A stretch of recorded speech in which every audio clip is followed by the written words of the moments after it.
guys, welcome back to my channel. Today's topic is going to be based on this specific diet, RAWTILL4, and eating disorders.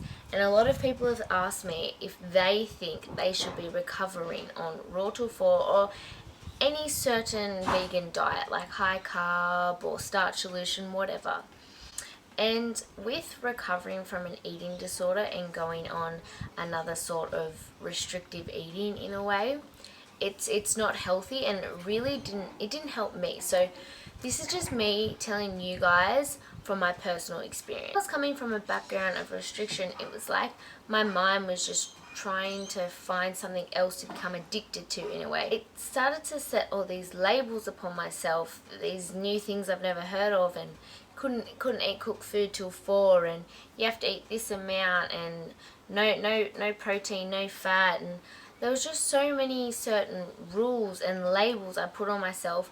And even though they can be guidelines for some, yes, I get that these are just guidelines on these certain diets, but when you are coming from a restrictive past, you do have such an addictive personality. And because there was all these guidelines, and I seen everyone posting all this stuff that they were doing, and this is what they were having, and I couldn't have what this was having because that was wrong. I couldn't have coffee, that's bad. If I had protein, it would make me fat. Like all this stuff, and it was just getting shoved down my throat. I just didn't even know what was happening. I really just set all these new rules for myself, and it was so hard to break them rules. It really was. It was just so much stress and anxiety on myself, and there was just so much thought and drain when it came to just thinking about food. And you are labeling your type of diet, you're not actually listening to your body. And a type of diet like that, it's not balanced. It's not balanced whatsoever, and you're not able to listen to your body because you have this restriction and this thing in your mind that's saying, I can only have this. So you're not able to actually read your body signals because your mind is so powerful on what you are and what it thinks that you should be. It's ridiculous. And it was so hard for me to get out of these thought patterns and these actions and what I was having and what I was thought that I could only have. Literally, I thought I could only have this. I could only eat cooked food after 4 p.m. I could only have this amount of fat and this amount of protein, and I had to do what all Freely and Durian Rider was doing, and that's just complete bullshit. There's so much more to life than stressing about a certain diet, and especially making this diet to seem that it works for everyone.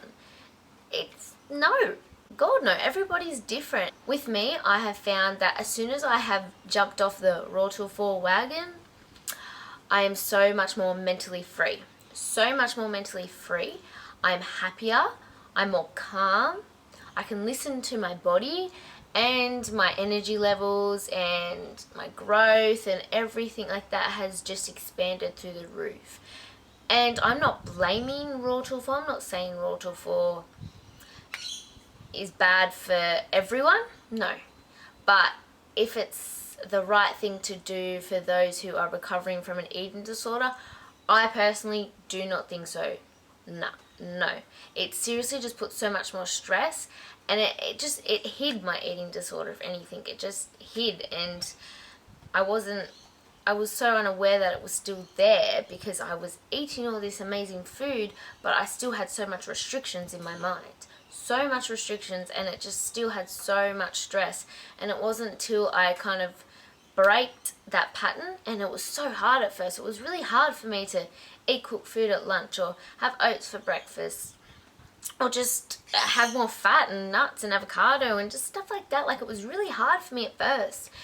And it was because I set this label, this restriction on myself, and I just thought that was the only way, and I had to be like all these people. They were eating so well. Why did my body want something different? And it wasn't until I did all that, it just became easier and easier and just more enjoyable. And now food is more enjoyable than it was. And it's crazy. It really is. If you set such stress with something, you will just not enjoy it at all, and you will not feel good doing it at all. And the other thing with like RAWTILL4 or high carb, you when you're coming from a background of restriction and eating disorder or something, you're not sure about portion sizes. Portion sizes, they're nothing to you anymore. You don't even know what's a normal size. And a lot of girls that do come from an eating disorder, they are unaware of what a normal portion size is. And because freely and, you know, the somewhat starch, I don't know, the vegan community just forcing down their ears and saying that eat big to live. Eat these massive meals, abundance, calories, rah, rah, rah, rah, and they're just basically girls, they don't know, so they're just shoving food down themselves because they think that's what's going to work. And it just puts so much confusion in yourself. And I was having these massive meals and I didn't feel good afterwards. I just ate a lot of food and I just felt sick, if anything. And I went from one to the other. I went from restricting, and then I started to actually overeat, and I started to binge eat. And just, even though, yes, I was in recovering from an eating disorder, if I stuck on that, it could have just carried out, and it could have really got to me mentally and not helped me anywhere in my recovery process.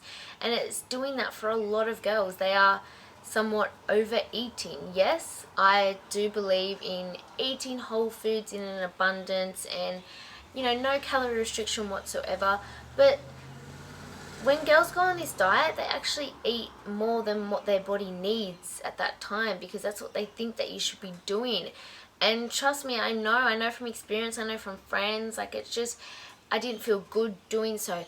And for so long, I was just so confused in what a normal portion size was, because I went from literally nothing to these huge things, and I was not feeling good in any of them. I went from one extreme to the other, and that is not healthy for anybody, going from one to the other. And it was so hard for me to kind of just find that balance and find what a normal portion and how much normal people eat and how much I should be eating.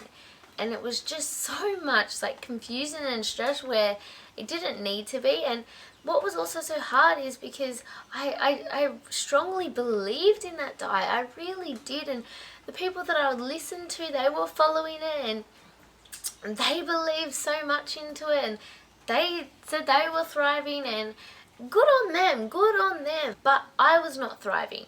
And if you are recovering from an eating disorder, I'm telling you now, don't go down that path, because you're just digging another hole for yourself, another hole to just get out of, and you're better off just focusing on happiness, balance, and doing what is going to make you mentally free. And that's not creating more habits, hard, bad habits, and it's not creating more restrictions and labels on yourself. No. Labels, no. Okay? Going on any diet in recovery is so crucial for your mind. It's so crucial. And I do not count going vegan as one of them, because vegan is not a diet. Like I've said before, it's an actual lifestyle, and you can eat any type of food that you want on that diet. Just because you're not eating dead corpse and dairy and animals doesn't mean you have an eating disorder. No. Okay? Because you can go vegan and you can eat anything that your family can eat. You can eat anything that they can eat, your friends can eat. You can just veganize. Not that hard. So no, if you go vegan whilst recovering, that is fine. Okay, talk to your doctor, talk to your parents about it. Just do what is going to help you, but don't start a diet. No.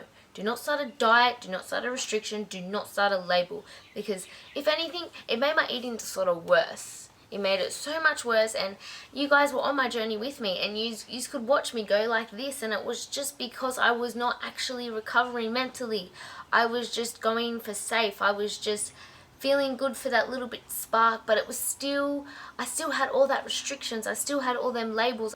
I was still not free in my mentality. I was just not having peace when it came to food. And how you're going to get out of a stressful mindset when it comes to food is just to be okay with it and to not stress on it and to not label yourself and to try and listen to your body. Because yes, I do know it is hard, especially at first from recovering from an eating disorder, just for a lot of people. It is hard to listen to your body, but do your best. And the more you put your focus to listening to your body and you work towards that goal, the easier it will become. And the more frequent it will happen, and it will just be like breathing. It will just be as easy as breathing. You just got to put your focus on that. So the question I am getting asked a lot is, if you are recovering from an eating disorder, should you be going on a certain diet, like RAWTILL4, high carb, low fat, whatever? No. Fuck no.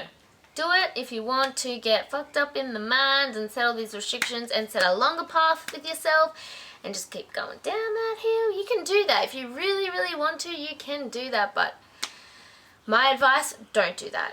Okay, just focus on balance, focus on health, focus on nourishment, focus on mental freedom. That's all I have to say. Adios!